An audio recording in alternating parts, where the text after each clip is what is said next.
Hello दोस्तों, आज हम लोग बात करते हैं फंक्शन के लेक्चर नंबर 3 पर। देखते हैं लेक्चर नंबर 3 में हमको क्या डिस्कस कर रहे हैं। तो फंक्शन में हमें क्या क्या पढ़ना है आज। फंक्शन के बिहेवियर के बारे में पढ़ना है कि क्या क्या कैसे कब फंक्शन होगा, कोई कब फंक्शन नहीं होगा। तो कंडीशन देख लेते हैं, यहाँ पर बातें क्या क्या हो सकती हैं। Function is a special types of relation. Function क्या है? स्पेशल टाइप्स का रिलेशन होता है, ठीक है। It is known as mapping. ये मैपिंग के द्वारा जाना जाता है। किसी भी फंक्शन को हम कोरेस्पोंडेंस या मैपिंग बोल सकते हैं, ठीक है। फंक्शन आपका तीसरा पॉइंट डिनोट कैसे किया जाता है? स्मॉल एफ से डिनोट किया जा सकता है, स्मॉल जी से डिनोट किया जा सकता है, स्मॉल एस से या साइज से, कुछ भी हो सकते हैं, ठीक है। डेफिनेशन पे आते हैं इसके। If A and B are two non empty set, मतलब हमारे पास दो नॉन एम्प्टी सेट होंगे, ए और बी के नाम से होंगे, such that each element of A associated with a unique element of B, मतलब जितने भी एलिमेंट ए के होंगे वो एक यूनिक एलिमेंट बी से कनेक्ट होंगे, ठीक है। Then this association is known as function. देखते हैं कैसे कैसे चीजें होती हैं, जैसे आगे देख लेते हैं। यहां पर अगला पॉइंट हमारा क्या है? Represented by f such that A into B, मतलब हम इस पूरे चीज को एफ ए इंटू बी के नाम से पढ़ते हैं, मतलब इसे हम एफ ए इंटू बी पढ़ते हैं, ठीक है। जो एरो के लेफ्ट साइड वाला होता है उसको हम लोग डोमेन बोलते हैं, या फिर इनपुट बोलते हैं, या फिर प्री इमेज बोलते हैं, ठीक है। क्या क्या बोलते हैं? एरो के लेफ्ट साइड वाले को डोमेन बोलते हैं, इनपुट बोलते हैं, प्री इमेज बोलते हैं। जो एरो के राइट साइड होगा, जो बी है, उसको हम कोडोमेन बोलते हैं। क्या बोलते हैं? कोडोमेन, ठीक है। कोडोमेन में ही आपका रेंज मिलता है। तो कंडीशन क्या है कि रेंज को ही हम आउटपुट बोलते हैं। जैसे यहां पर डोमेन को हम इनपुट बोल रहे थे, प्री इमेज बोल रहे थे, डोमेन के अलग अलग नाम थे, उसी हिसाब से आपके रेंज के भी अलग अलग नाम हैं। जैसे आउटपुट बोल सकते हैं, इमेज बोल सकते हैं। किसी भी फंक्शन में नोट है आपका, किसी भी फंक्शन में आपका कोडोमेन रेंज के बराबर हो भी सकता है और कोडोमेन रेंज के बराबर नहीं भी हो सकता है, ठीक है। आगे देखते हैं। आगे क्या है? फंक्शन को हम रिप्रेजेंट करते हैं y is equal to f x से, ठीक है। अब फंक्शन में हमारे पास कुछ मेथड होते हैं, जैसे हम जानते हैं मैपिंग मेथड। किसी भी फंक्शन को हम सॉल्व करेंगे एक मैपिंग मेथड से हम सॉल्व कर सकते हैं, ठीक है। जैसे क्या है इसमें क्या है कि दो सेट हमारे पास है, एक ए सेट और एक बी सेट है, ठीक है। ए सेट के जितने भी एलिमेंट होंगे डोमेन होंगे, ए सेट के जितने भी एलिमेंट होंगे, मतलब लेफ्ट वाला आपका डोमेन होगा, राइट वाले सेट में जितने भी एलिमेंट होंगे आपके कोडोमेन होंगे, ठीक है। अब कंडीशन क्या होगा? कोडोमेन और रेंज की बात करते हैं। अब यहां पर आते हैं, तो ये फंक्शन कब बोला जाएगा उस पर भी बात कर लेते हैं। ये फंक्शन आपका तब बोला जाएगा जब इस वाले सेट में जितने भी एलिमेंट होंगे, इस वाले सेट में, इस वाले ए वाले सेट में जितने भी एलिमेंट होंगे उन सब से तीर निकलना चाहिए। जैसे देखेंगे 1 का तीर निकला है, 2 से तीर निकला है, 3 से तीर निकला है, 4 से तीर निकला है, 5 से तीर निकला है। इसमें एक ऐसा एलिमेंट कोई भी नहीं है जिससे तीर ना निकला हो। अगर कोई एक ऐसा भी एलिमेंट होता जिससे तीर ना निकलता तो ये फंक्शन को फॉलो ना करता, ठीक है। ये फंक्शन को फॉलो कर रहा है, इसलिए जितने भी यहाँ पर एलिमेंट हैं सबसे तीर निकलेगा, यहाँ पर किसी न किसी एक को तीर लगेगा, ठीक है। अब यहां पर अब हम देखेंगे इस वाले सेट में जितने भी एलिमेंट होंगे सब कोडोमेन होंगे। अब कोडोमेन में जितने भी एलिमेंट को तीर लगेगा, जैसे यहां पर 1 का तीर 2 को लगा है, 2 का तीर 3 को लगा है, 3 का तीर 4 को लगा है, 4 का तीर 5 को लगा है, 5 का तीर 6 को लगा है, मतलब 2 3 4 5 6 को ही तीर लगा है। तो आपका रेंज क्या होगा? जिसको जिसको इस वाले सेट में, बी वाले सेट में जिसको तीर लगा होगा वो क्या होगा? आपका रेंज बोला जाएगा, ठीक है। बी वाले सेट में जितने भी एलिमेंट होंगे जितने भी एलिमेंट्स को तीर लगा होगा वो क्या हो जाएगा आपका रेंज बोला जाएगा। तो देखेंगे 2 3 4 5 6 जिसपे ये घेरा किया गया है, ये आपका क्या हो जाएगा रेंज हो जाएगा। इस वाले घेरे पर क्या बोला जाएगा आपका कोडोमेन बोला जाएगा। बात समझ में आई? तो यहां पर अगर हम देखेंगे कंपैरिजन करेंगे तो कोडोमेन आपका रेंज के बराबर नहीं है, ठीक है। लेकिन क्या ये फंक्शन है? तो सिंपल सी बात फंक्शन है। तो फंक्शन होने के क्या क्या कंडीशन होते हैं? अगर यहां पर देखेंगे यहां से जितने भी एलिमेंट हैं सबसे तीर निकलना चाहिए, पहला कंडीशन। दूसरा कंडीशन किसी एक से दो लोगों को, किसी इधर से एक एलिमेंट से इधर वाले किसी दो को तीर नहीं लगना चाहिए। ध्यान रहे कि इस वाले सेट में जितने भी एलिमेंट हैं सबसे तीर निकलना चाहिए। दूसरा बात है कि किसी एक एलिमेंट से इधर वाले किसी दो एलिमेंट्स को तीर नहीं लगना चाहिए। यह बात आपको याद रखना है, ठीक है। अब अगली बात, हम बोलते हैं डोमेन को ही हम लोग प्री इमेज का नाम देते हैं, ठीक है। अगर प्री इमेज, अगर हमसे कोई पूछेगा image of one,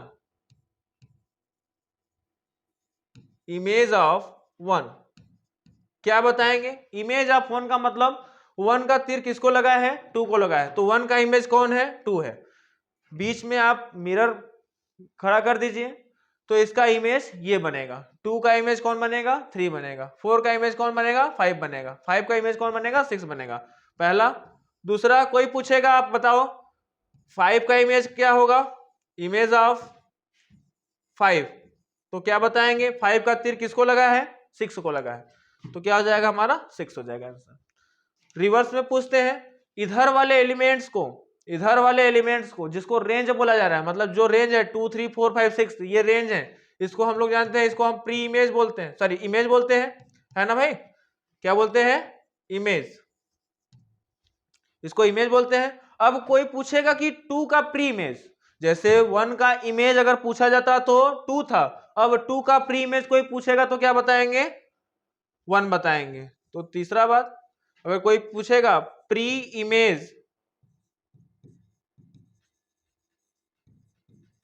image of to, तो क्या बताएंगे आप? टू का तीर किसको लगा है? इधर से वन को लग रहा है, ठीक है। चौथा, अगर मान लेते हैं कोई पूछेगा pre image of four, four का प्री इमेज कौन है?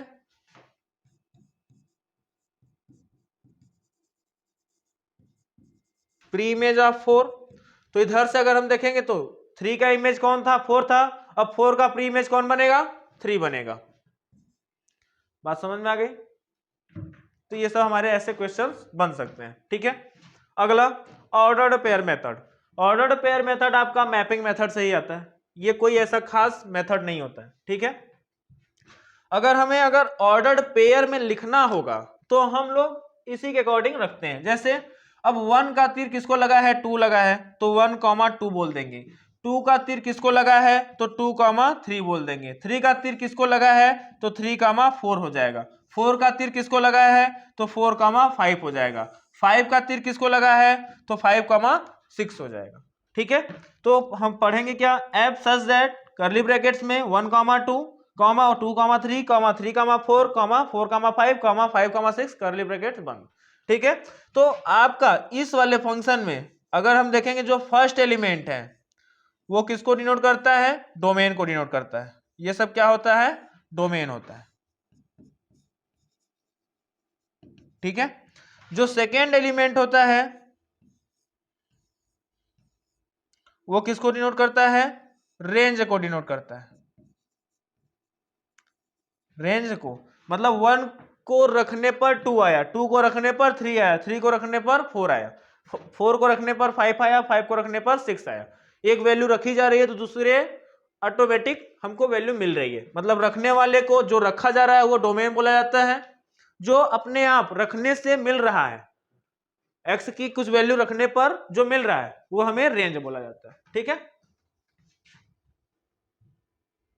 आगे देखते हैं।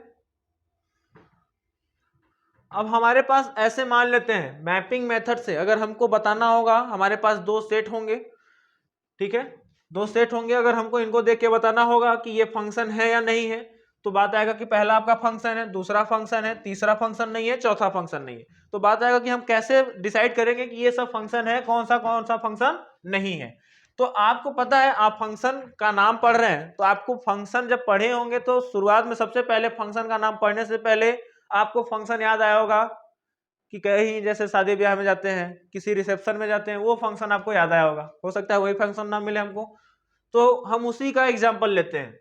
अगर हमको कभी भी अगर ऐसा दे दिया जाएगा तो हम लोग कैसे पहचानेंगे कि फंक्शन है और फंक्शन नहीं है। जैसे देखते हैं, हम पहले वाले इधर वाले सेट के जो भी होंगे हम आदमी नाम देते हैं, ठीक है, और इधर वाला सेट जो होगा उसको थाली बोल दे रहे हैं, ठीक है।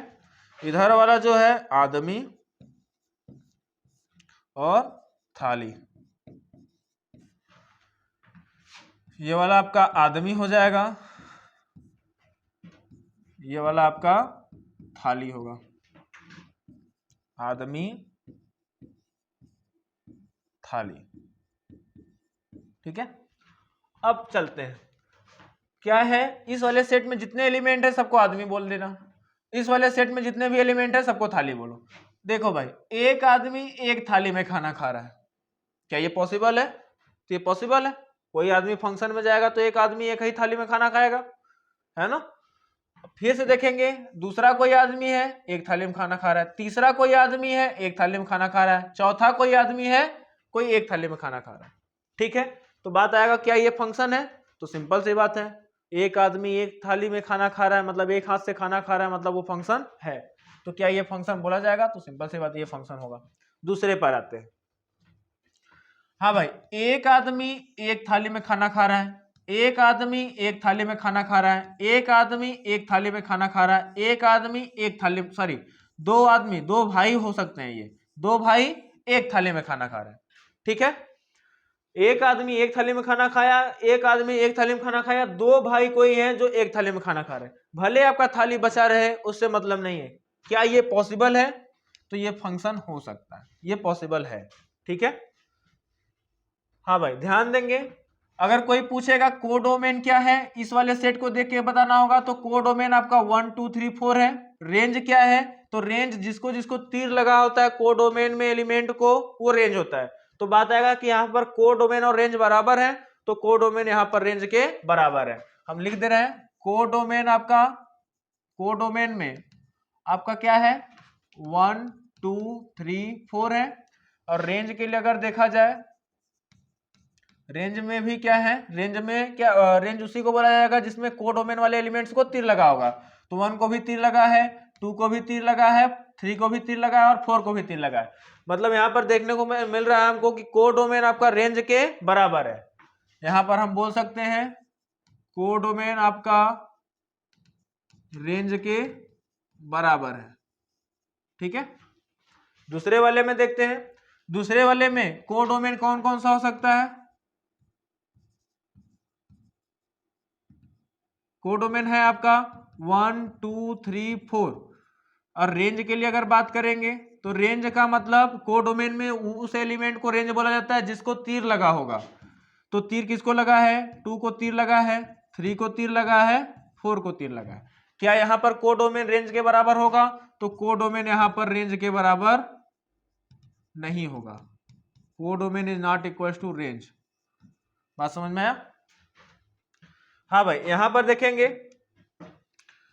ए का तीर 1 को भी लग रहा है, सपोज कर लेते हैं 3 को भी लग रहा है, 2 को लग रहा है, इधर 2 को लगेगा, ठीक है।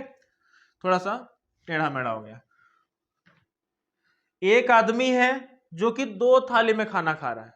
फंक्शन में गया एक आदमी जो कि क्या किया, 2 थाली उठाया और दोनों थाली में दोनों हाथ से खाना खाना स्टार्ट कर दिया।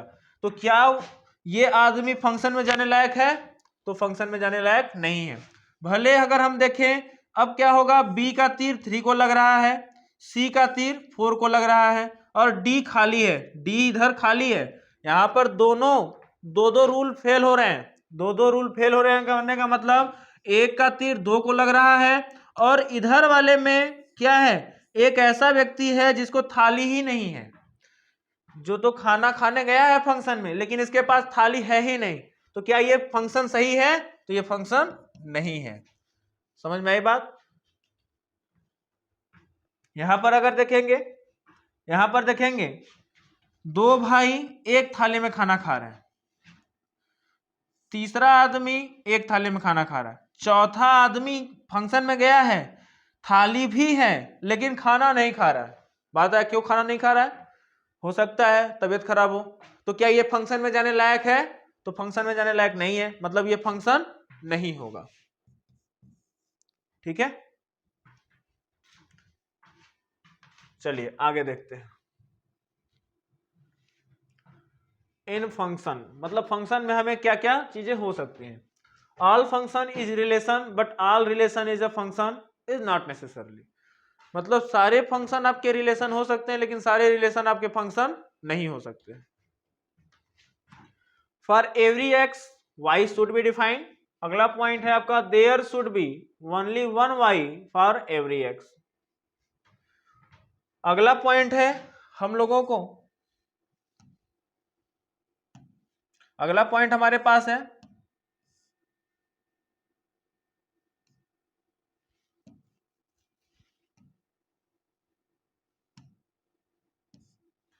Vertical parallel line test. किसी भी फंक्शन को हमको ग्राफ के अकॉर्डिंग, अगर हमको ग्राफ देख करके बताना होगा कि ये फंक्शन है या फिर नहीं है, तो हमें क्या स्टेटमेंट ध्यान देने होंगे।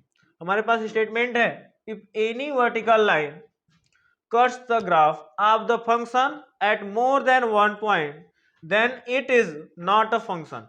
कहने का मतलब है आपके पास कोई ग्राफ है, आपके पास कोई ग्राफ होगा, आप क्या करेंगे उस ग्राफ को देख के बताना है ये फंक्शन है या नहीं है। तो आप क्या करेंगे उस ग्राफ पर वाई एक्सिस के पैरेलल लाइन, वर्टिकल लाइन मतलब वाई एक्सिस के पैरेलल लाइन ड्रॉ करेंगे। अगर एक से ज्यादा पॉइंट पर कट कर दिया तो वो ग्राफ आपका फंक्शन नहीं होगा।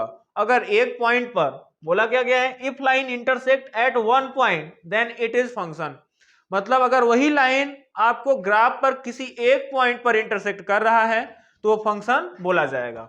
जैसे देख लेते हैं आगे, आगे क्या है हमारे पास, जैसे हमारे पास यही ग्राफ है। अब इस ग्राफ को हमको देख के बताना है कि ये फंक्शन को फॉलो कर रहा है या नहीं कर रहा है। ठीक है, तो देखते हैं क्या है।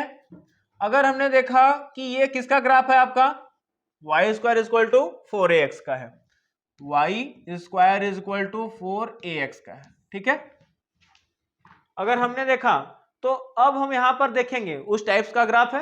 अगर हमने देखा कि क्या y square is equal to 4ax आपका फंक्शन फॉलो कर रहा है कि नहीं कर रहा है, हम क्या करेंगे कहीं पर जहां ग्राफ होगा हम वाई एक्सिस के पैरेलल लाइन ड्रॉ करेंगे। अगर हम वाई एक्सिस के पैरेलल लाइन ड्रॉ कर रहे हैं, जैसे ये वाला लाइन हमने वाई एक्सिस के पैरेलल लाइन ड्रॉ किया, ठीक है, ये वाला रेड वाला, देखने को क्या मिल रहा है एक पॉइंट यहां कट कर रहा है, एक पॉइंट यहां कट कर रहा है, दो पॉइंट पर कट कर रहा है, तो क्या हो जाएगा ये फंक्शन नहीं होगा। तो ये आपका क्या है cuts more than one point so it is not a function. ये लाइन आपका क्या कर रहा है ग्राफ को दो जगह कट कर रहा है इसलिए फंक्शन नहीं है। क्योंकि हम जान रहे हैं ये कोई भी लाइन होगा, ये कोई भी लाइन होगा, ये वाली, ये अगर ये वाली लाइन किसकी है एक्स इक्वल टू 0 की है तो ये कुछ ना कुछ होगा। सपोज कर लेंगे एक्स इक्वल टू 2 या एक्स इक्वल टू 3, ऐसा कुछ लाइन होगा। अगर ये ऐसा लाइन होगा तो हमने सोचा ये कर्व है आपका y square equal to 4x का। ठीक है, हमने क्या किया x की वैल्यू 2 ले लिया, सपोज किया, बात आएगा मतलब क्या होगा x की वैल्यू 2 सपोज किया। हम ये वाला कोऑर्डिनेट पता कर लेते हैं, ये वाला कोऑर्डिनेट हम जानते हैं इस लाइन पर x की वैल्यू हर जगह कांस्टेंट होगी, मतलब 2, ये वाला भी 2 होगा। बात समझ में आया? अगर हम इस लाइन पर देखेंगे तो हर जगह x की वैल्यू 2 होगी। ठीक है, अगर हमें y की वैल्यू ये वाला y कोऑर्डिनेट चाहिए तो हम लोग क्या कर लेंगे, हम यहाँ पर 2 के स्थान पे सॉरी x के स्थान पे 2 रख देंगे, तो y square is equal to 8 हो जाएगा, x इक्वल टू 2 पुट किए हैं तो y is equal to plus minus 2√2 आ जाएगा। आएगा कि नहीं आएगा? तो एक तो हमारे पास क्या आया माइनस 2√2 आया और एक आया हमारे पास 2√2 आया। हम देख क्या रहे हैं, हम जानते हैं x क्या है। अगर हमने आपका ऑर्डर्ड पेयर मेथड में देखा तो क्या मिला था, ये ब्रैकेट था हमारे पास, इधर वाला डोमेन को डिनोट कर रहा था और इधर वाला रेंज को डिनोट कर रहा था कि नहीं कर रहा था। तो अगर हम देख रहे हैं कि x की एक वैल्यू पर x इक्वल टू 2 यहां भी है, x इक्वल टू 2 यहां पर भी है, x की एक वैल्यू पर y हमको दो आंसर दे रहा है, x की एक वैल्यू पर y हमको दो आंसर दे रहा है, तो वो फंक्शन नहीं होगा। सिंपल सी बात है। हम जानते हैं आपका डोमेन क्या बोला जाता है, प्री इमेज बोला जाता है, रेंज आपका इमेज बोला जाता है। ठीक है, आप शीशे के सामने अगर खड़े होंगे, अगर आपका दो इमेज बनेगा तो आप समझ जाएंगे आप इंसान नहीं है, आप भूत हैं। ठीक है ना, अगर आप भूत हैं तो आप फंक्शन को फॉलो नहीं कर रहे हैं। अगर आपका मिरर मतलब आपका इमेज एक बन रहा है तब आप फंक्शन को फॉलो कर रहे हैं। वही कंडीशन है, मतलब यहाँ पर x इक्वल टू 2 पर पुट करने पर -2√2 भी आया और 2 ही पुट करने पर 2√2 आया। मतलब एक आदमी शीशे के सामने खड़ा है, उसका दो दो इमेज बन रहा है ना भाई। तो ये तो पॉसिबल नहीं है ना, अगर पॉसिबल है तो भूत है। ठीक है, वही कंडीशन यहाँ पर भी है, मतलब x की एक वैल्यू पर y के एक से ज्यादा वैल्यू नहीं आने चाहिए। अगर x की एक वैल्यू पर y के एक से ज्यादा वैल्यू आ रहे हैं तो वो फंक्शन नहीं होगा। यहां पर देख लेते हैं, क्या ये कर्व, ये है कर्व आपका y square equal to x square का है, y equal to x square. बात आएगा कि क्या ये ग्राफ हमको अगर देख के बताना हो तो क्या ये ग्राफ फंक्शन है या नहीं है। तो सिंपल सी बात है, हम y एक्सिस के पैरेलल, हम इस वर्टिकल लाइन के पैरेलल लाइन ड्रॉ करेंगे, कहीं पर भी कर सकते हैं, जैसे एक यहां किया था, एक यहां किया था ना। अब यहां पर क्या कर रहा है, एक पॉइंट पर इंटरसेक्ट कर रहा है, चाहे ये वाला लाइन लेंगे चाहे ये वाला, ये नहीं कि दोनों लाइन लेंगे। ठीक है ना भाई, अब एक पॉइंट पर इंटरसेक्ट कर रहा है तो क्या ये फंक्शन है। तो सिंपल सी बात है, फंक्शन है, मतलब x की एक वैल्यू रखने पर y का एक वैल्यू आ रहा है। ठीक है, x के दो वैल्यू पर y का एक वैल्यू पॉसिबल है, लेकिन x के एक वैल्यू पर y का दो वैल्यू पॉसिबल नहीं है। ठीक है,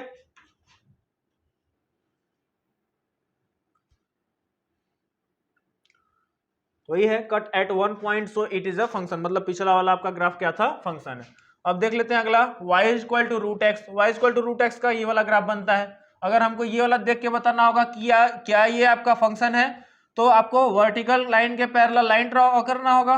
लाइन ड्रॉ किया, कितनी जगह कट कर रहा है, एक जगह कट कर रहा है, एक पॉइंट पर इंटरसेक्ट कर रहा है, तो क्या फंक्शन है। तो सिंपल सी बात, फंक्शन है। y equal to root x का डोमेन क्या होता है, 0 से इनफाइनाइट। ठीक है, और range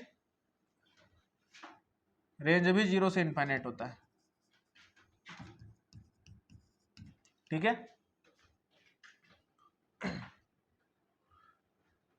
y equal to minus root x, y equal to minus root x को अगर देखेंगे, ये भी एक जगह पर कट कर रहा है, y एक्सिस के पैरेलल लाइन ड्रॉ किया तो एक पॉइंट पर कट कर रहा है, तो क्या ये फंक्शन है। तो सिंपल सी बात, ये भी फंक्शन है। डोमेन के लिए अगर देखेंगे, तो डोमेन के लिए अगर हमें देखना होता है तो ग्राफ को देखना होता है कि एक्स एक्सिस पर कितना कवर कर रहा है ग्राफ, एक्स एक्सिस पर ग्राफ कितना कवर कर रहा है। तो एक्स एक्सिस पर 0 से लेके पूरा राइट साइड कवर कर रहा है। ठीक है ना भाई, तो क्या हो जाएगा, डोमेन 0 से इनफाइनाइट हो जाएगा। रेंज के लिए अगर देखेंगे तो y एक्सिस देखते हैं, तो ग्राफ अगर हम देखेंगे तो y एक्सिस को पूरा कवर कर रहा है, नीचे से कहां तक, 0 तक, तो क्या हो जाएगा आपका, क्लोज होगा। ठीक है ना भाई, तो क्या है, cut at one point so it is a function, मतलब ये लाइन क्या कर रहा है, एक पॉइंट पर कट कर रहा है, इसलिए ये फंक्शन बोला जाएगा। अब जैसे यही देख लेते हैं, x square plus y square equal to 4 है। आपको पता है x square plus y square equal to 4 मतलब सर्कल का इक्वेशन है। ठीक है, बात आएगा क्या ये सर्कल फंक्शन बोला जा सकता है कि नहीं बोला जा सकता। तो क्या करना है, आपको वाई एक्सिस के पैरेलल लाइन ड्रॉ किया गया है, ये लाइन आपको इस ग्राफ को दो जगह कट कर रहा है। ठीक है, दो जगह कट कर रहा है, तो क्या बोला जाएगा, फंक्शन, मतलब ये जो ग्राफ है, कर्व है, ये आपका फंक्शन नहीं होगा। ठीक है ना भाई, अब यहां पर भी अगर देख लेते हैं, जैसे अगर हमने यहां पर देखा तो ये आपका क्या हो जाएगा,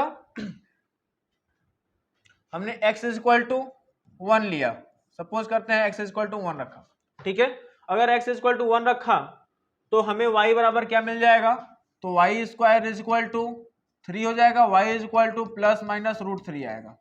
ठीक है, y square is equal to 3 होगा तो y is equal to plus minus root 3 होगा। मतलब यहाँ पर ये वाली लाइन अगर आपने x इज इक्वल टू, अगर ये वाली लाइन आपने x इक्वल टू 1 लिया, ठीक है, अगर ये लाइन आपने x इक्वल टू 1 लिया तो इस वाली लाइन पर x की वैल्यू हर जगह 1 होगी। डिफरेंट डिफरेंट पे हाइट हम चढ़ते जाएंगे बढ़ते जाएंगे तो हमारा क्या होगा, y बदलता जाएगा। तो अगर हम यहाँ पर देखेंगे तो हमें क्या मिल जाएगा आपका कि ये वाला पॉइंट आपका 1 कामा रूट 3 होगा और ये वाला आपका 1 कामा माइनस रूट 3 होगा। मतलब x की एक वैल्यू पर y दो वैल्यू आ रहा है, x की एक वैल्यू पर y दो आंसर दे रहा है, इसलिए ये फंक्शन नहीं होगा। ठीक है, आगे देखते हैं। अब हम लोग तो जान गए फंक्शन कैसे होते हैं, अब हमें फंक्शन के बारे में देखना है कि क्या क्या हमारा फंक्शन हो सकता है, कौन कौन सी चीजें हमारी फंक्शन होती हैं, फंक्शन के क्या क्या टाइप्स हो सकते हैं। ठीक है, आगे देखते हैं। अब हमें फंक्शन के बारे में क्या क्या पढ़ना होगा। तो फंक्शन में पहला आता है आपका आइलेट। ठीक है, आइलेट मतलब आपके पास टोटल 5 तरह के फंक्शन होंगे। ठीक है, 5 तरह के फंक्शन में हम देखेंगे पहला आपका आएगा ए फॉर अलजेब्राइक। ठीक है, आगे देखेंगे फिर दूसरा हमारा क्या होगा, लॉगरिथमिक। ठीक है, फिर आगे देखते हैं, फिर उसी में क्या मिलेगा हमको, इनवर्स मिलेगा। फिर अगला क्या होता है हमारा, ट्रिग्नोमेट्री। ठीक है, जिसमें ट्रिग्नोमेट्री में हम लोग क्या पढ़ते हैं, साइन थीटा कॉस थीटा, मतलब जितने भी 6 ट्रिग्नोमेट्री हैं वो सब पढ़ेंगे। इनवर्स में भी 6 इनवर्स फंक्शन होते हैं, उन सब इनवर्स फंक्शन के बारे में पढ़ेंगे। फिर क्या है, exponential, exponential function, e power x, two power x, e power minus x, ये सब चीजें पढ़ेंगे। ठीक है, फिर अब आते हैं अलजेब्राइक में। ठीक है, अब अलजेब्राइक में आएंगे तो अलजेब्राइक में भी 4 तरह के लोग मिलते हैं। पहला आपको देखने को मिलेगा पॉलिनोमियल फंक्शन, फिर अगला देखने को मिलेगा आपको रेशनल फंक्शन, फिर अगला आपको देखने को मिलेगा इरेशनल फंक्शन, फिर अगला आपको देखने को मिलेगा पीस वाइज फंक्शन। फिर अब हम देखते हैं कि कुछ और हो सकता है। अब पीस वाइज फंक्शन में भी 5 तरह के लोग मिलेंगे हमको। ठीक है, पहला होगा आपका मॉडुलस फंक्शन, जो कि डिनोट किया जाएगा मॉड एक्स, इसको हम मॉड एक्स बोलेंगे। ठीक है, फिर ग्रेटेस्ट इंटीजर ऑफ फंक्शन, इसको हम लोग क्लोज ब्रैकेट में एक्स दिखा देंगे तो हम पढ़ेंगे इसको ग्रेटेस्ट इंटीजर ऑफ एक्स, जिसको हम लोग शॉर्ट में GIF भी बोलेंगे। ठीक है, अगला है आपका fractional part function, curly brackets में अगर x है तो आप समझ जाएंगे कि फ्रैक्शनल पार्ट ऑफ x की बात किया जा रहा है। ठीक है, फिर इसको हम FPF से भी डिनोट कर सकते हैं, FPF बोलते हैं। ठीक है, अगला है आपका सिग्नम फंक्शन, सिग्नम को हम लोग SGN ऑफ x से डिनोट करते हैं। ठीक है, सिग्नम को हम मॉड x अपॉन x या फिर x अपॉन मॉड x से दिखाते हैं। ठीक है, अगला फंक्शन है आपका डिफाइंड फंक्शन। डिफाइंड फंक्शन में हम लोग कंटिन्यूटी डिफरेंशियबिलिटी जैसे चैप्टर्स को ही हम लोग डिफाइन करके सॉल्व करते हैं, वही वाला फंक्शन आपका यहाँ पर है, डिफाइंड फंक्शन। ठीक है, तो पहले हेडिंग है आपका डिफाइंड फंक्शन। डिफाइंड फंक्शन में आपका जैसे क्वेश्चन है, आपका डिफाइंड फंक्शन में आपका क्वेश्चन है f(x) इक्वल्स टू, बात आएगा कि इसको हम कैसे बोलते हैं कि ये डिफाइंड है। यहाँ पर फंक्शन को डिफाइंड किया गया है, यहाँ पर आपको तीन फंक्शन लेके चलने हैं। जैसे f(x) is equal to x cube होगा, बात आएगा कब होगा, अब तब लेंगे जब x की वैल्यू 0 से छोटी होगी। जब आपका x 0 से छोटा होगा तब f(x) इज इक्वल टू आप x क्यूब सोचेंगे। ठीक है, f(x) इज इक्वल टू आपका 3x माइनस 2 होगा, कब होगा, जब आपका x 0 से 2 के बीच में होगा, 0 पर भी क्लोज और 2 पर भी क्लोज, मतलब इक्वल का दोनों पर साइन लगा है। ठीक है, f(x) इक्वल टू आपका x स्क्वायर प्लस 1 होगा, कब होगा, जब आपको x की वैल्यू 2 से बड़ी लेना होगा। ठीक है, मतलब आपके पास तीन फंक्शन है, अकॉर्डिंग टू कंडीशन हमको चलना होगा। यही फंक्शन को हम लोग डिफाइंड फंक्शन बोलते हैं। मतलब ये डिफाइंड किया गया है कि x लेस देन 0 में हमारा फंक्शन क्या उठेगा, 0 से 2 के बीच में हमारा फंक्शन क्या होगा, ग्रेटर देन 2 में हमारा फंक्शन क्या होगा।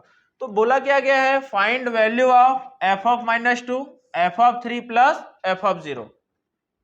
ठीक है, अब हम निकालते हैं, जैसे हमें f(-2) निकालना होगा तो हमारे पास 3 इंटरवल यहां पर गिवन है। अब बात आएगा कि ये यहां पर अगर x है तो ये भी x की वैल्यू है, ये x है तो किसी ने x के स्थान में -2 पुट किया है, मतलब ये किसकी वैल्यू है, x की वैल्यू। अब हमें x किधर दिखना है, इन सब में देखना है, ठीक है। फिर से सुनेंगे, ये किसके स्थान बैठा है, इस x के स्थान में बैठा है, ठीक है ना। अगर इस x के स्थान में बैठा है मतलब ये x की वैल्यू हो गई। अब ये x की वैल्यू कहां मिलेगा हमको, ये इधर वाले क्षेत्र में मिलेगा। तो बात आएगा कि x की वैल्यू -2 किस में मिलेगा, x लेस देन 0 में, या x इन बिटवीन 0 to 2, या x ग्रेटर देन 2 में मिलेगा। तो बात आता है कि -2 है मतलब 0 से छोटा, मतलब -2 आपका नेगेटिव है, तो 0 से छोटे में नेगेटिव मिलते हैं, तो फंक्शन आपका क्या हो जाएगा भाई, तो fx इक्वल टू आपको लेना होगा x³, ठीक है। अब x के स्थान पे आप -2 पुट करेंगे तो f ऑफ -2 इक्वल टू -2 का क्यूब होगा, आंसर आएगा आपका -8, ठीक है। अब आते हैं f(3) पर। f(3) मतलब कि क्या किया गया होगा, किसी ने x के स्थान पे 3 पुट किया गया होगा, तो x की वैल्यू 3। अब x की वैल्यू 3 किस में आएगा, x लेस देन 0, या x इन बिटवीन 0 to 2, या x ग्रेटर देन 2। तो 3 क्या है आपका, 2 से बड़ा है, तो 2 से अगर ग्रेटर है तो कौन सा फंक्शन होगा, fx इक्वल टू आपका कौन होगा, x² प्लस 1 हो जाएगा। तो आप 3 पुट करेंगे तो f(3) इक्वल्स टू 3 का स्क्वायर प्लस 1, मतलब आपको क्या मिल जाएगा, 10 मिल जाएगा, ठीक है। आगे देखते हैं f(0) के लिए अगर सोचेंगे तो आपको यहां पर देखेंगे क्या क्या कंडीशन होगा, मतलब x के स्थान पे 0 रखना होगा, तो x के स्थान पे 0 कौन सा मिलेगा, x less than 0, x 0 to 2, 0 पर इक्वल का साइन लगाया, 2 पर भी इक्वल का साइन लगाया, मतलब ये x की एग्जैक्ट वैल्यू 0 है, ना तो ग्रेटर देन ना तो लेस देन। तो x एग्जैक्ट 0 कहां मिल रहा है, जब fx इक्वल टू 3x - 2 लेना होगा, तो fx इक्वल टू हमें क्या लेना होगा, 3x - 2। तो हम x के स्थान पे 0 पुट करेंगे तो f(0) इक्वल टू क्या हो जाएगा, 3 × 0 - 2 बराबर -2 आएगा, ठीक है। अब हमें इन्हीं तीनों को ऐड कर देना है, तो f(-2) की वैल्यू कितनी है, यहां पर रख लेते हैं -8, फिर प्लस f(3) की वैल्यू कितनी है, 10 है, फिर f(0) की वैल्यू कितनी है, -2। ओवरऑल आंसर 0 है, ठीक है। सिंपल सा क्वेश्चन था। आगे देखते हैं, आगे हमारा हेडिंग है पॉलिनोमियल फंक्शन। बात आता है पॉलिनोमियल फंक्शन हम क्या समझते हैं। तो पॉलिनोमियल में लंबा सा एक्सप्रेशन जैसे हमको देखने को मिल रहा है, fx equal to a0x⁻0 plus a1x⁻1 plus a2x² plus a3x⁻3 plus ऐसे ही बढ़ते बढ़ते an-1x⁻n-1 प्लस an(x)n। इसी को थोड़ा सा यहाँ पर किसी की डिग्री अगर 0 हो जाती है तो क्या कर देते हैं, उसकी वैल्यू 1, तो फिर से वही दोबारा लिखा गया, ऐसा कुछ भी नहीं है, ठीक है। अब अगर हम देखेंगे तो ये लंबा सा एक्सप्रेशन आपको क्या देखने को मिल रहा है, ये पॉलिनोमियल फंक्शन है। अब बात है कि अगर ये पॉलिनोमियल है तो इसका कुछ ना कुछ तो नाम होगा, तो सिंपल सी बात नाम होगा। तो नाम हम किसी भी पॉलिनोमियल को देख के तभी देते हैं कि कब, जब उस पॉलिनोमियल में हाईएस्ट डिग्री देखते हैं वेरिएबल की। यहां पर हाईएस्ट डिग्री कौन है, n है, ठीक है ना। तो इस पूरे पॉलिनोमियल में x की हाईएस्ट डिग्री कितनी है, n है, तो इस पॉलिनोमियल का नाम क्या हो जाएगा, n डिग्री पॉलिनोमियल, ठीक है। ये कितने डिग्री का पॉलिनोमियल है, n डिग्री का पॉलिनोमियल है, ठीक है। फिर अगला कंडीशन, अगला बात क्या है, वेयर a0, बात आएगा कि ये सब क्या है, ये सब है कोफिशिएंट, क्या है आपके कोफिशिएंट है, ठीक है ना। ये सब बिलोंग करते हैं रियल नंबर से, ठीक है। ये सब क्या बिलोंग करते हैं, रियल नंबर से, तो ये लिखा गया है रियल नंबर से बिलोंग करते हैं। आपको एक बात और, x की जो भी डिग्री होंगी, x⁻0 है, x⁻2 है, x⁻1 है, x⁻3 है, x⁻4 होगा, फिर x⁻n-1, फिर x⁻n है, ठीक है।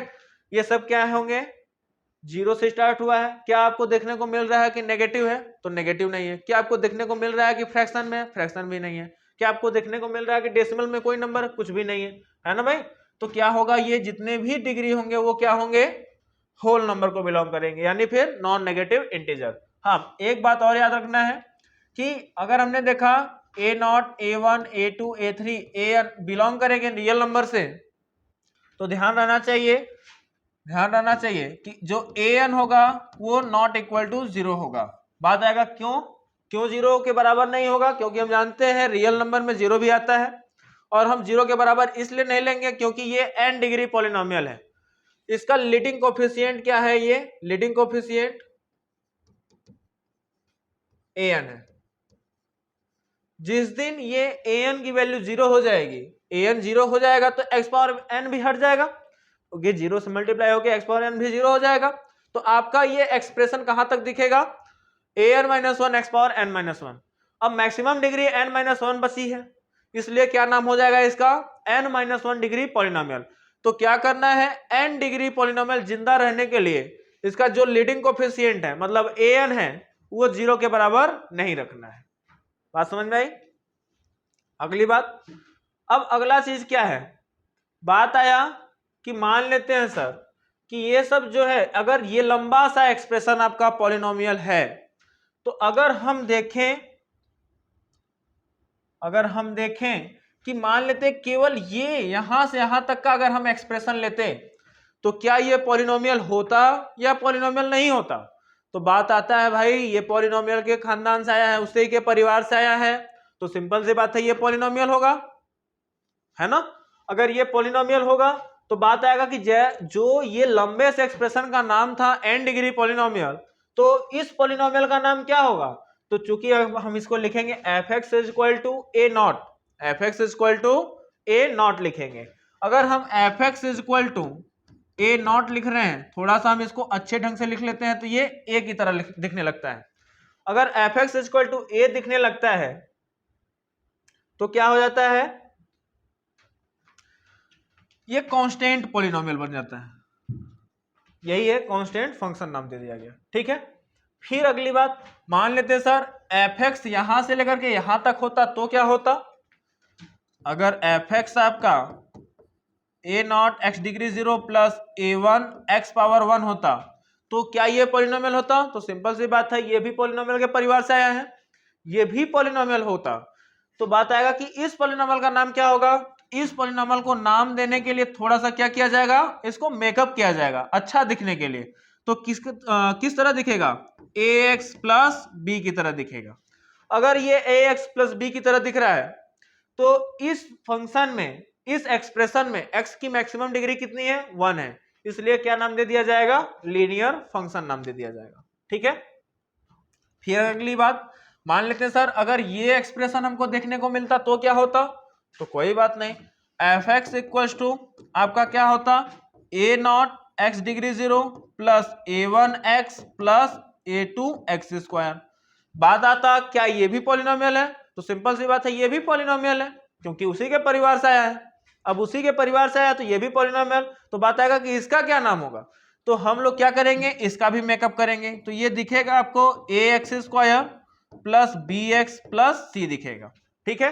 अब अगर हमको देखने को क्या मिल रहा है इस एक्सप्रेशन में, x की मैक्सिमम डिग्री, चूंकि हम इसको भी नाम दिए थे तो x की मैक्सिमम डिग्री देखे थे, अब यहां पर भी हमें इसका नाम देना होगा तो x की मैक्सिमम डिग्री देखना होगा। तो यहां पर x की मैक्सिमम डिग्री कितनी है, 2 है, तो इसलिए नाम क्या दे दिया गया, क्वाड्रेटिक फंक्शन नाम दे दिया गया, ठीक है।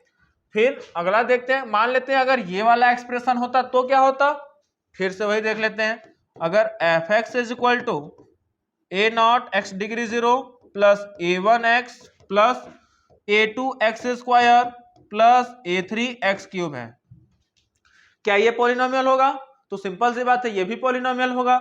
बात आएगा इसका नाम क्या होगा, तो नाम रखने से पहले हम लोग क्या करेंगे, मेकअप करेंगे। मेकअप करने पर हमको दिखेगा ax cube plus bx square plus cx plus d। अब किसी भी एक्सप्रेशन में, पॉलिनोमियल के एक्सप्रेशन में मैक्सिमम डिग्री हम देखेंगे, मैक्सिमम डिग्री यहां पर 3 है, इसलिए नाम क्या दे दिया गया आपको, क्यूबिक फंक्शन, ठीक है, या क्यूबिक पॉलिनोमियल, ऐसे ही हमारा चलता जाएगा, ठीक है। अगला पॉइंट है आपका एकदम इंपॉर्टेंट है ये वाला,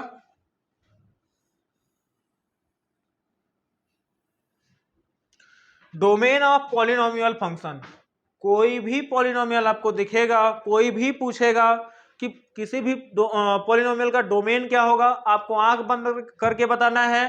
किसी भी पॉलिनोमियल का डोमेन रियल नंबर होता है, चाहे वो ऑड डिग्री पॉलिनोमियल हो, चाहे फिर वो इवन डिग्री पॉलिनोमियल हो। कोई भी पॉलिनोमियल हमारे केवल दो तरह से डिनोट मतलब दिखाए जाते हैं, इवन डिग्री पॉलिनोमियल या ऑड डिग्री पॉलिनोमियल, है ना भाई। अगर हम किसी भी एक्सप्रेशन को अलग अलग करें तो दो भाग में टूटेगा, एक इवन डिग्री पॉलिनोमियल में, एक ऑड डिग्री पॉलिनोमियल में। तो इवन डिग्री पॉलिनोमियल आ रहा है उसका भी domain real number, odd degree polynomial आ रहा है उसका भी डोमेन रियल नंबर, ठीक है। तो हमें कुछ नहीं करना, बस पॉलिनोमियल नाम सुनते ही डोमेन क्या होगा, रियल नंबर होगा, ठीक है। अगला बात, range of odd degree polynomial. अब यहां पर क्या है, ऑड डिग्री पॉलिनोमियल का रेंज क्या होगा, रियल नंबर होगा। क्या होगा, range real number. Odd degree polynomial क्या होगा, ये कैसे हम पहचानेंगे कि ऑड डिग्री पॉलिनोमियल है। तो किसी भी पॉलिनोमियल में हम देखेंगे कि उस एक्सप्रेशन का मैक्सिमम डिग्री क्या है। अगर कोई भी मैक्सिमम डिग्री जैसे 3 हो सकता है, 5 हो सकता है, 7 हो सकता है, 9 हो सकता है, तो वो क्या नाम दे दिया जाएगा, ऑड डिग्री पॉलिनोमियल नाम दे दिया जाएगा। अब अगर ऑड डिग्री पॉलिनोमियल है तो उसका रेंज रियल नंबर होगा, ठीक है। अब दिमाग में आपके आएगा कि जैसे अब देखते हैं, जैसे ये क्या है, यहां पर ये आपका पॉलिनोमियल है y = x। अगर ये देखेंगे तो ये भी आपका पॉलिनोमियल ही है, ठीक है भाई। ये आपका पॉलिनोमियल है y = x, इसकी मैक्सिमम डिग्री कितनी है, 1।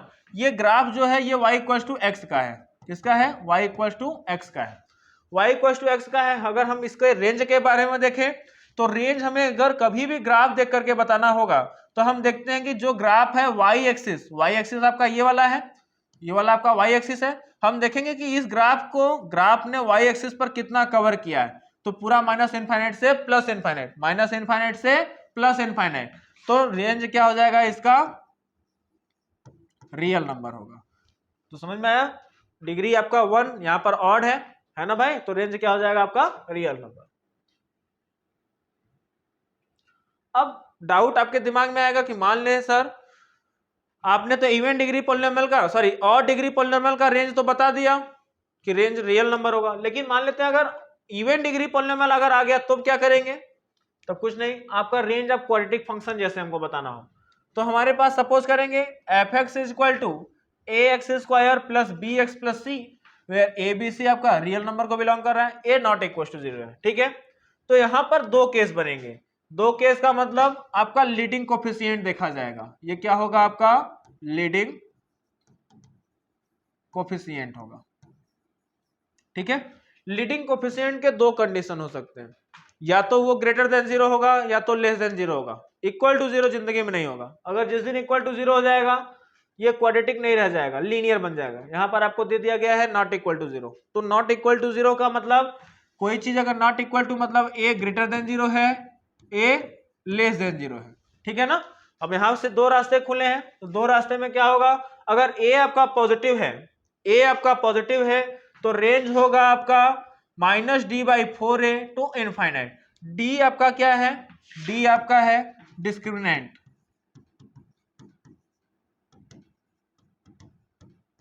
ठीक है। और d हम जानते हैं d बराबर होता है हमारा b² - 4ac, ठीक है। d = हमारा क्या होता है, b² - 4ac। तो हमें याद कर लेना है, जब लीडिंग कोफिशिएंट हमारा पॉजिटिव होगा तो रेंज हमारा क्या होगा, -d/4a टू इनफाइनाइट होगा। अगर साथ साथ if f(x) > 0 x belongs to real number, मतलब कि अगर आपका f(x) > 0 है, सभी x क्या करेंगे आपका, for each x belongs to real number, then a > 0 and d < 0 कर देना है। कहने का मतलब कभी भी आपको क्वाड्रेटिक देखने को मिल रहा है और उसकी वैल्यू > 0 लिख के आया, जैसे ax² + bx + c > 0 है, तो इसके दो रास्ते खुलेंगे। लीडिंग कोफिशिएंट आपका > 0 करना पड़ेगा एंड दूसरा डिस्क्रिमिनेंट जो होगा वो < 0 कर देना है। अगर मान लेते हैं < 0 होगा तो हमें इसके लिए भी दो रास्ते खुलेंगे। पहला रास्ता होगा <0 के लिए, अगर हम देखेंगे तो पहला रास्ता होगा a < 0 और दूसरा रास्ता होगा d < 0, जो कि यहां पर दिखाया गया है, ठीक है। फिर अगला केस क्या है, अगर मान लीजिए ए पॉजिटिव है तो रेंज आपका -d/4 टू इनफाइनाइट होगा। अगर मान लेते हैं अगर आपका लीडिंग कोफिशिएंट नेगेटिव होगा तो रेंज क्या होगा, तो -इनफाइनाइट टू -d/4 है। ठीक है, ये आपको याद कर लेना है। अब जैसे हमारा क्वेश्चन आता है find the range of y equals to x square minus x minus 3 है। हमारे पास ये क्वेश्चन है y equals to x square minus x minus 3, हमें इसी का रेंज बताना है। तो रेंज बताने के लिए हमें पहला काम देखना है कि इसका जो लीडिंग कोफिशिएंट है a मतलब 1 है, ग्रेटर देन 0 है। अगर लीडिंग कोफिशिएंट आपका 0 से बड़ा है, क्योंकि a की वैल्यू यहाँ पर 1 है और 1 आपका 0 से बड़ा है, तब आपका क्या होगा, आप रेंज के लिए लिखेंगे, रेंज आपका हो जाएगा -d/4a टू इनफाइनाइट। अब d पता करने के लिए आपको क्या करना होगा, d मतलब b स्क्वायर माइनस 4ac। यहां से आप कंपैरिजन कर लेंगे, a की वैल्यू आपकी 1 है, b की वैल्यू आपकी -1 है, c बराबर आपका -3 है। आपको बारी बारी रख लेना है। b के स्थान पे -1 का स्क्वायर -4 इंटू a के स्थान पे आप 1 पुट करेंगे, c के स्थान पे आप -3 पुट करेंगे। सॉल्व करने पर ये 1 और ये +12 हो जाएगा, मतलब 13 आया। ठीक है ना भाई। अब आपका क्या हो गया, टोटल 13 आ गया। अब 13 आ गया, आपको डी के स्थान पर रख देना है, तो ये -13 डिवाइड बाई 4 इंटू 1 के ए के स्थान पे आपका कितना है 1 टू इनफाइनाइट। तो रेंज आपका क्या हो जाएगा फंक्शन का, -13/4 इनफाइनाइट। कितना सिंपल है। हमें अगर वैल्यू याद है, मतलब हमें क्या देखना होगा, कभी भी किसी भी क्वाड्रेटिक का अगर रेंज निकालना है तो हमारे दिमाग में आना चाहिए पहला कंडीशन कि उसका लीडिंग कोफिशिएंट चेक करिए। लीडिंग कोफिशिएंट अगर ग्रेटर देन 0 होगा तो ये वाला रेंज हमको लिखना होगा। अगर लीडिंग कोफिशिएंट आपका लेस देन 0 होगा तो -इनफाइनाइट टू -d/4a लिखेंगे। ठीक है, आगे देखते हैं question. Find the range of the following. हमें क्या बताना है, इस क्वेश्चन का रेंज बताना है। तो कभी भी रेंज आपको, अभी तक तो हमारे पास रूट नहीं था, डायरेक्ट क्वाड्रेटिक था। अब यहाँ पर क्वाड्रेटिक पर रूट लगा है, तो अब हमें इसका कैसे रेंज निकालना होगा देखते हैं। अब हम देखेंगे, हमें कभी भी अगर हमको रेंज निकालना होगा तो कंडीशन है हम किसके बारे में आसानी से रेंज निकाल सकते हैं, हम इसका रेंज निकाल सकते हैं। मतलब अगर x square minus 3x plus 2 होता तो हम इसका रेंज निकाल लेते। तो सिंपल सी बात, हम इसका रेंज निकालेंगे पहले। अगर हमें इसका रेंज निकालना होगा तो a इक्वल टू आपका कितना है 1 है, जो कि ग्रेटर देन 0, पहला पॉइंट। दूसरा, रेंज तब लिखेंगे क्या हम, रेंज क्या होगा इसका -d/4a टू इनफाइनाइट होगा। अब हम d पता करेंगे, d मतलब b square minus 4ac। b अगर हम यहाँ पर कंपैरिजन करें, a equal to 1, b equal to आपका -3 एंड c इक्वल टू आपका 2 है। वैल्यू रखेंगे तो -3 का स्क्वायर -4 इंटू 1 इंटू 2 होगा, ये 9 हो जाएगा आपका। -4 इंटू 2 कितना होगा, -8 होगा। सॉल्व करने पर 1 आएगा। डिस्क्रिमिनेंट आपका 1 आ गया, a के स्थान पे 1, तो डायरेक्ट आप लिख सकते हैं रेंज। रेंज क्या होगा इसका, -1/4 टू इनफाइनाइट। अब -1/4 टू इनफाइनाइट है, अभी ये किसका रेंज आया है, x square minus 3x plus 2 is belongs to -1/4 to infinite है। ठीक है, अगर हम देखें हमें क्या लगाया गया है, ऊपर रूट लगाया गया है, तो हम भी इस पे रूट लगा देते हैं। तो x square minus 3x plus 2 belong करेगा। अब चूंकि रूट लग गया है, रूट का जो डोमेन होता है वो 0 टू इनफाइनाइट होता है। अब यहाँ पर क्या है, नेगेटिव आ गया है, तो जिसका जितना भूख होगा वो उतना खाना खाएगा। तो क्या हो जाएगा, अब ये 0 के पीछे वाले की वैल्यू तो छोड़ देगा, क्योंकि रूट को वो पसंद नहीं है, रूट को जो पसंद है वो लेगा। तो क्या हो जाएगा, 0 पसंद है, 0 से इनफाइनाइट हो जाएगा। तो इसका रेंज क्या आएगा, 0 से इनफाइनाइट होगा। ठीक है, इसका देख लेते हैं, सेम ऐसे ही निकलेगा। अब हम क्या करेंगे, हमें रूट में x square minus 4x plus 2 का रेंज निकालना है।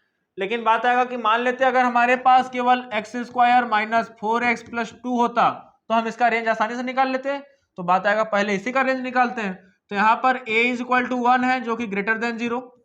दूसरा, तब हमें क्या करना होगा, जब आपका लीडिंग कोफिशिएंट 0 से बड़ा है तो रेंज हमारे फंक्शन का क्या हो जाएगा, minus D by 4a comma infinite. ठीक है, डी आपका निकालेंगे बी स्क्वायर माइनस 4ac से, कंपैरिजन करके निकालेंगे, a की वैल्यू 1 आएगी, b की वैल्यू आपकी -4 आएगी and c is equal to आपका 2 आएगा। वैल्यू रखना है बस आपको, तो -4 का स्क्वायर -4 इंटू 1 इंटू 2, सॉल्व करने पर आपका ये 16 होगा और ये -8 मतलब 8 आएगा। ठीक है, तो आपका d आ गया 8 आ गया, आपको यहाँ पर रखना है, तो आप यहाँ पर रखेंगे तो इसका रेंज क्या आ जाएगा, हमें अगर इसका रेंज निकालना है तो -8 डिवाइड बाई 4 इंटू 1 मतलब 4 होगा कॉमा इनफाइनाइट। तो अगर हम इसको लिखेंगे तो ये -2 से इनफाइनाइट आएगा।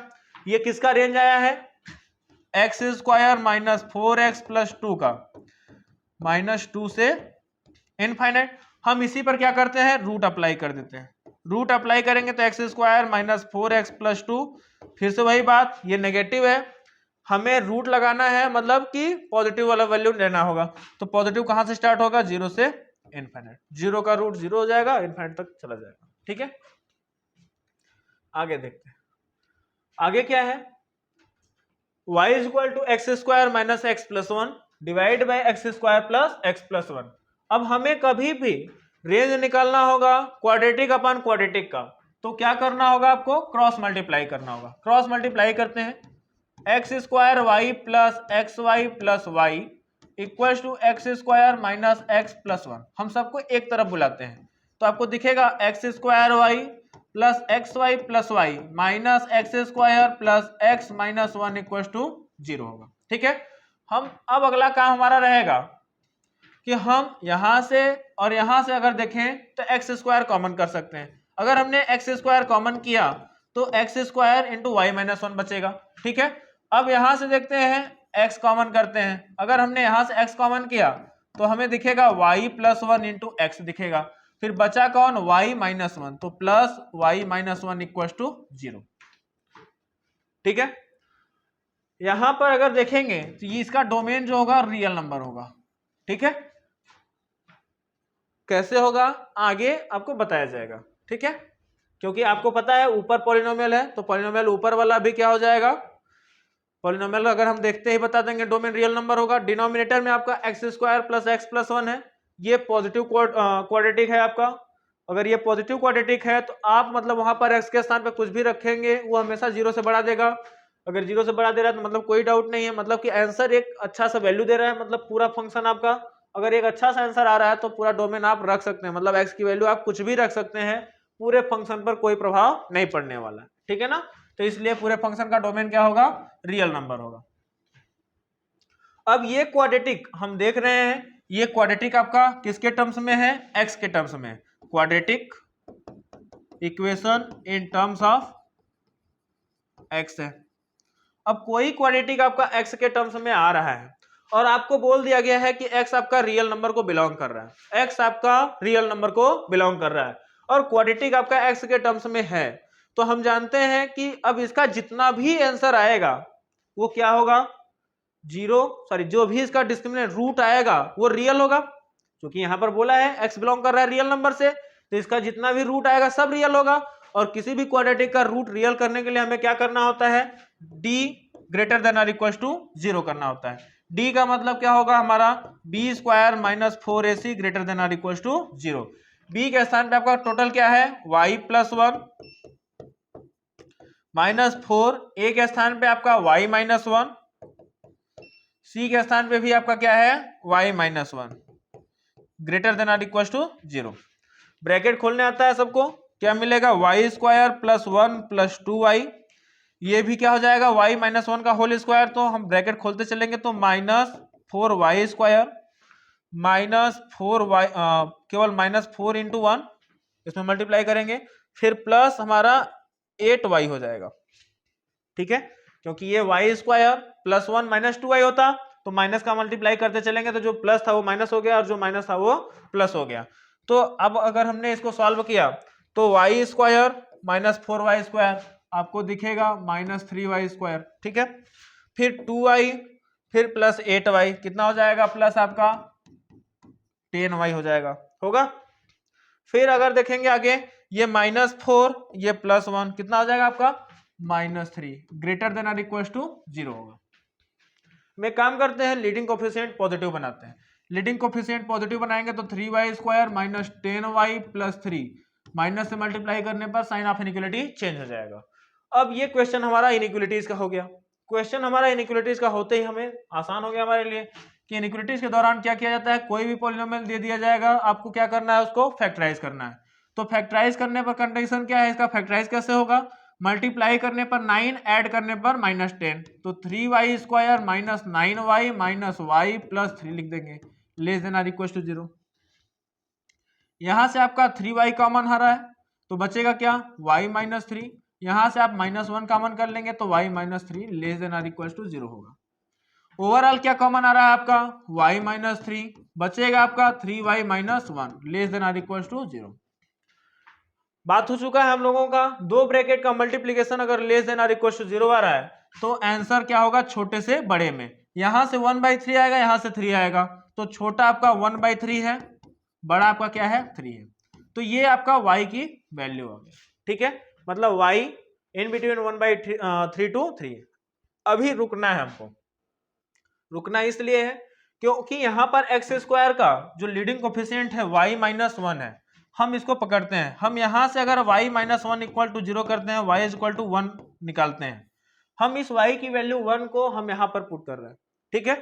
अगर हमें यहां पर पुट करने पर कोई दिक्कत नहीं आ रहा है, जैसे करते हैं तो 1 equals to x² minus x plus 1 divide by x² plus x plus 1, ठीक है। क्रॉस मल्टीप्लाई करेंगे तो आपको दिखेगा x² plus x plus 1 equal to x² minus x plus 1। ये इससे कट जाएगा, ये 1 से 1 कट जाएगा, मतलब यहां से x की वैल्यू 0 आ रही है, मतलब y की वैल्यू 1 पर इसके लीडिंग कोफिशिएंट को 0 करना है। यहां तक सॉल्व करने के बाद लीडिंग कोफिशिएंट को 0 के बराबर, इस क्वाड्रेटिक का अगर 0 के बराबर करेंगे तो y की कुछ वैल्यू आएगी, उस y की वैल्यू को आपको डायरेक्ट यहां पर रखना है।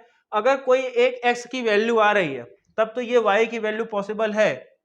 अगर यहां से x की कुछ वैल्यू ना आती तब ये जो भी y था देखते कि इस इंटरवल में ये y बिलोंग कर रहा है कि नहीं कर रहा है, अगर बिलोंग करता तो हम उसमें से निकाल देते। अब हमारा आंसर यही है, ठीक है, क्योंकि y की वैल्यू 1 पर एक x की वैल्यू आ रही है, ठीक है।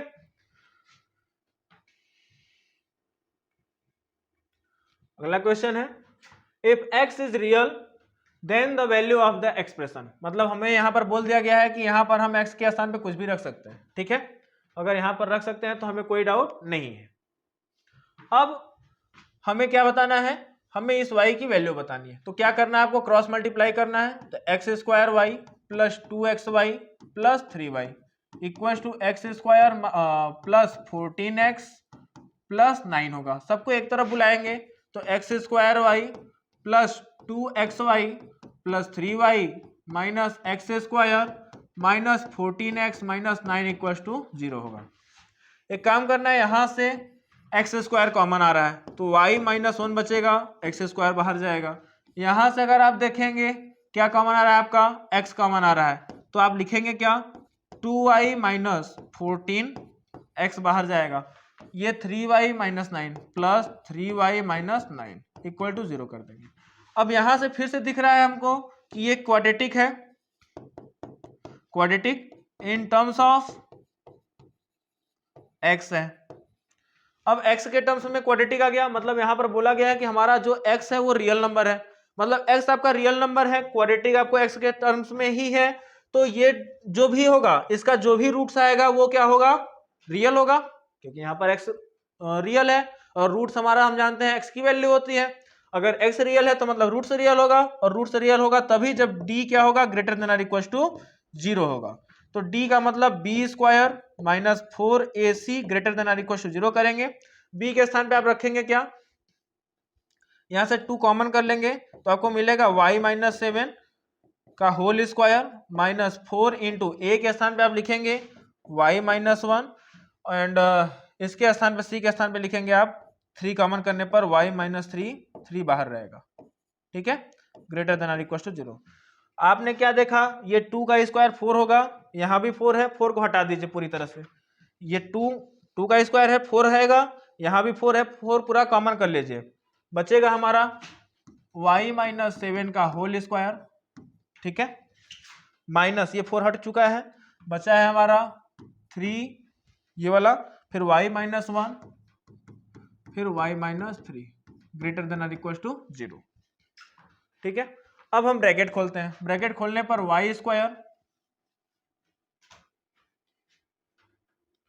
y square plus 49 minus 14y होगा। फिर यहां से अगर हमने देखा तो 3 बाहर रखे, फिर y square minus 4y plus 3 greater than और equal to 0, y square plus 49 minus 14y minus 3y square plus 12y minus 9 greater than और इक्वल टू 0 होगा। होगा कि नहीं होगा? अगर हमने इसको सॉल्व किया तो माइनस 2y स्क्वायर दिखेगा, ठीक है। फिर minus 14y plus 12y minus 2y होगा, ठीक है। फिर अगर हम देखेंगे तो प्लस 49 एंड माइनस 9 कितना हो जाएगा, प्लस का 40 होगा, ग्रेटर देन और इक्वल टू 0। अगर हमने देखा माइनस पूरा कॉमन किया तो y square minus y square तो प्लस y हो जाएगा एंड माइनस 20 लेस देन और इक्वल टू 0 होगा। मल्टीप्लाई करने पर माइनस 20, ऐड करने पर 1 आना चाहिए, तो हम फैक्टर करेंगे तो y square plus 5y minus 4y minus 20 less than और इक्वल टू 0 होगा। अगर हम यहाँ से y कॉमन करेंगे तो y प्लस 5 होगा, यहाँ से कॉमन करेंगे तो माइनस 4 तो y प्लस 5 होगा लेस देन और equal to 0। Overall y plus 5 common आ रहा है आपका, बचेगा आपका y माइनस 4 लेस देन और इक्वल टू 0। दो ब्रैकेट का मल्टीप्लीकेशन आपका क्या आ रहा है, लेस देन 0 आ रहा है, तो आंसर छोटे से बड़ा, छोटा आपका माइनस 5, बड़ा आपका 4, तो माइनस 5 से 4 होगा। लेकिन अभी हमको चेक करना है कि हो सकता है y की वैल्यू यही पूरा होगा या कुछ निकालना होगा, तो हमें उसके लिए क्या करना होगा, यहीं पर क्रॉस मल्टीप्लाई करके देख लेते हैं वैल्यू, ठीक है। तो इसका लीडिंग कोफिशिएंट y माइनस 1 है, यहां से अगर हमने इसको 0 के बराबर किया तो 0 आ जाएगा, y इक्वल टू 1 आएगा, है ना भाई। अब इस y की वैल्यू 1 को हम क्या करते हैं, यहाँ पर पुट करते हैं, तो 1 इक्वल टू आपका आएगा x square plus 14x plus 9 divide by x square plus 2x plus 3, cross multiply करने पर x square plus 2x plus 3 equal to x square plus 14x plus 9 होगा, है ना भाई। ये एक्स स्क्वायर से एक्स स्क्वायर कट रहा है, और 2x उस तरफ जाएगा तो 12x होगा, और इस तरफ आएगा तो माइनस 6 हो जाएगा। 2x उस तरफ जाएगा तो 12x, 9 इस तरफ आएगा तो माइनस का 9 होगा प्लस 3, तो x इज इक्वल टू आपका माइनस 1/2 आ रहा है। अगर x is equal to minus 1/2 आ रहा है तो मतलब ये रियल है, और रियल में माइनस 1/2 आता है, मतलब कि y की वैल्यू 1 रखने पर यहाँ से x की वैल्यू माइनस 1/2 आ रहा है, तो हमें कोई डाउट नहीं, ये आपका आंसर होगा। तो y -5 से 4 के बीच में होगा।